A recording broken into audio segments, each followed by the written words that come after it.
So this is part 3 video of the power series. I hope you have seen the part 1 and part 2 for the power series, where I have explained the concept of power series and the concept of radius and interval of convergence and few basic theorems. And we have discussed in the part 2 one example which was for finding the radius and interval of convergence for the power series. So that was the example, a quick revision of that you have given 1 by n x power n.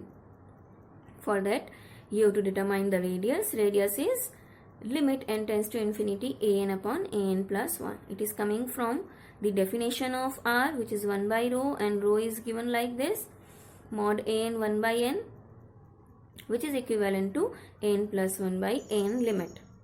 Okay, so you got this r to be 1, interval to be minus 1 to 1, because you get the convergence for mod x less than r. Okay, and at the end points the interval is minus 1 to 1. At the end points minus 1 and plus 1, you have to find out the convergence directly. So at x is equals to 1, you got the series as 1 by n, which is divergent by p-test, and at x is equals to minus 1, you got the convergence by Leibniz test. This has been already explained in the previous example. Now we come to the some more examples, and let's discuss the first example for today. Okay, so it is n x power n minus 1.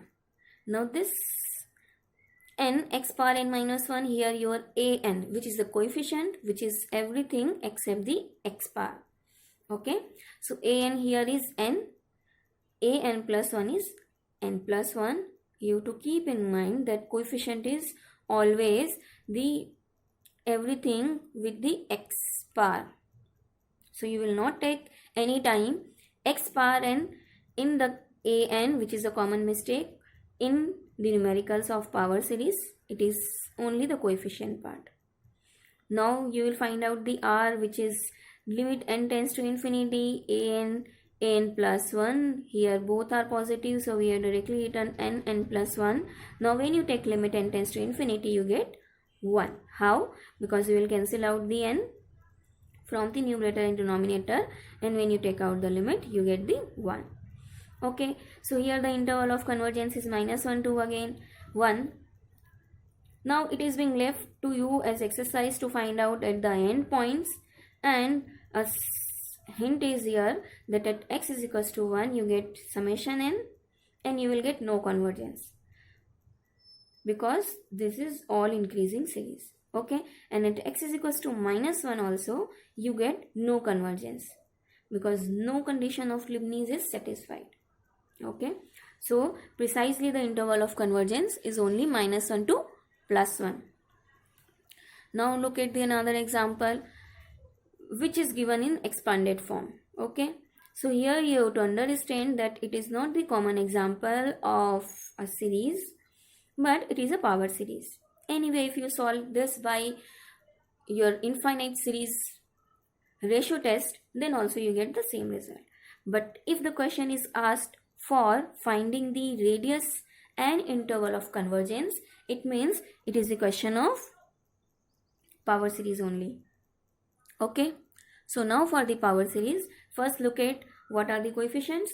So the series is x plus x square by 2 square plus 2 factorial by 3 square x cube plus 3 factorial by 4 square x power 4. So now try to make a general nth term from this. It is a 1, 2, 3, 4. It is a fourth term. In the fourth term you have 3 factorial, third term you have 2 factorial. So in the nth term you will have n minus 1 factorial. Okay, in the denominator it is nothing here, so maybe 1 square, 2 square, 3 square, 4 square. This is n square. So this is how you get the nth term. Once you get nth term, you get n plus 1th term, which is just replacing n with n plus 1. Okay, so you get n factorial by n plus 1 factorial. Now for finding the r, what you have to do? You have to first take the ratio of a n plus 1 upon a n by a n plus 1 ratio, because r is 1 by rho. Okay, so for r you have to take the ratio of a n plus 1 and you need to simplify. So a n was n minus 1 factorial by n square, a n plus 1 upon a n plus 1 will come out as n plus 1 square by n factorial. Now you need to cancel out this, so you will get 1 n in the denominator here and n plus 1 square, so n square you will cancel out, so you will get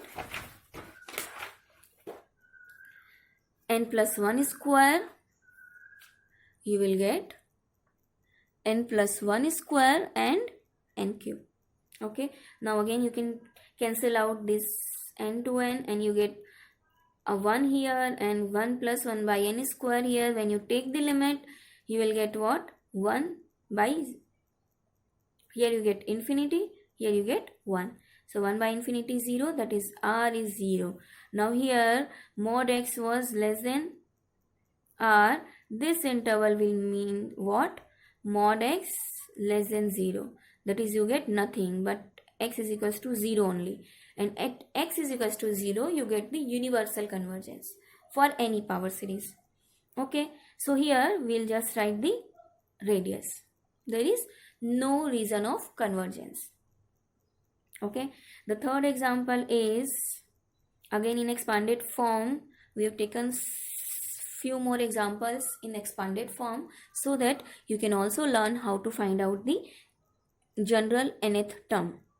Okay, so here it is 2 by 3.4x plus 3 by 4.5x square plus 4.5 by 6 x cube. Now how you will find out the general term? It started with 2, 3, 4, so it is going increasing just 1 by 1. So first term is n plus 1. Okay, so you get n plus 1. The denominators 3.4, 4.5, 5.6, 6.7.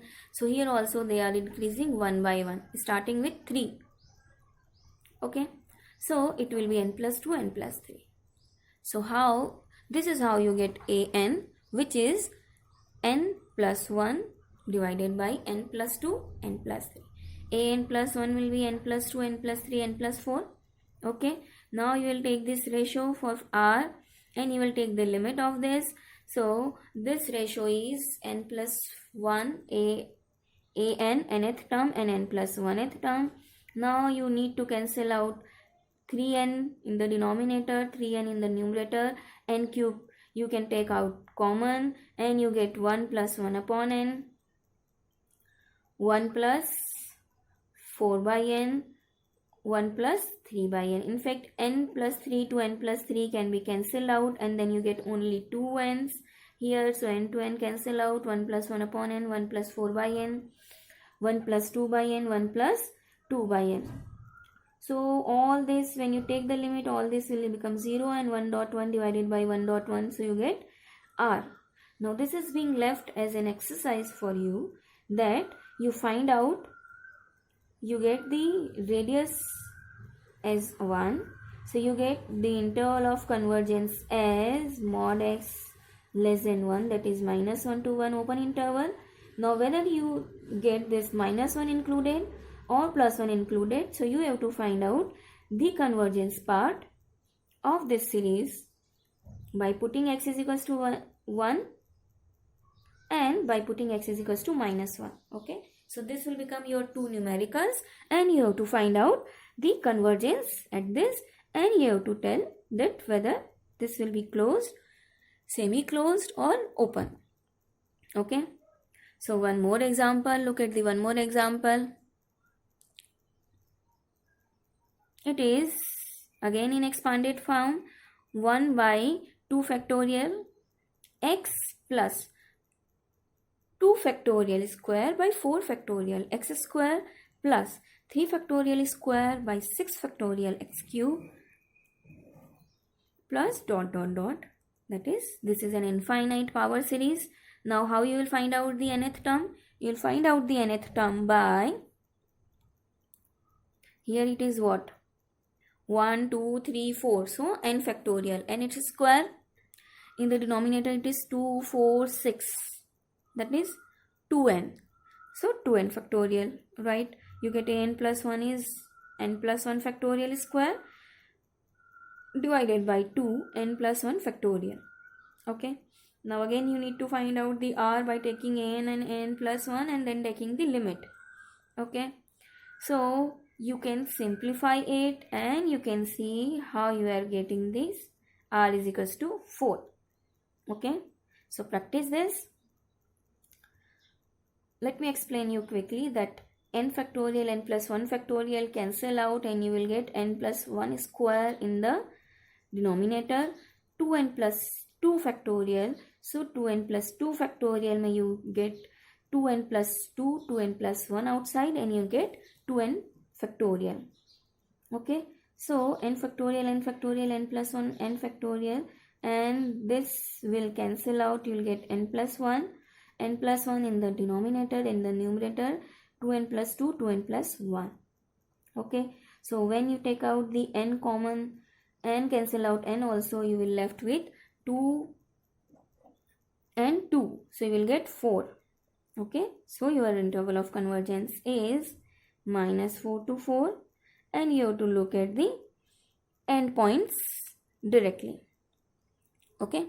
So we will end this video here and we will take a few more examples in the next video.